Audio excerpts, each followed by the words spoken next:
السلام عليكم ورحمة الله وبركاته أعضاء ومشاهدي قناة بيجر 203. نتمنى من الله أن تكونوا بخير. اليوم نستعرض معكم سعر الدولار في البنوك المصرية، حيث سجل بنك البركة 18 جنيه فاصل 5 قروش للشراء، 18 جنيه فاصل 15 قرش للبيع. البنك المركزي المصري 18 جنيه فاصل 3 قروش للشراء، 18 جنيه فاصل 15 قرش للبيع. بنك فيصل الإسلامي 18 جنيه للشراء، 18 جنيه فاصل 10 قروش للبيع. بنك القاهرة 18 جنيه للشراء، 18 جنيه فاصل 10 قروش للبيع. بنك الإسكندرية 18 جنيه للشراء، 18 جنيه فاصل 10 قروش للبيع.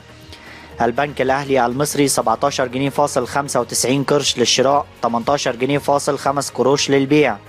بنك مصر 17 جنيه فاصل 95 قرش للشراء، 18 جنيه فاصل 5 قروش للبيع. بنك التسليف 17 جنيه فاصل 95 قرش للشراء، 18 جنيه فاصل 5 قروش للبيع. البنك التجاري الدولي CIB 18 جنيه فاصل 5 قروش للشراء، 18 جنيه فاصل 15 قرش للبيع. البنك العربي 18 جنيه فاصل 5 قروش للشراء، 18 جنيه فاصل 15 قرش للبيع.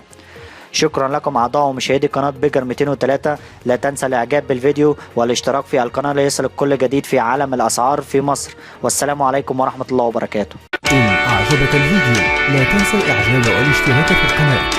جميع الحقوق محفوظة لدى القناة.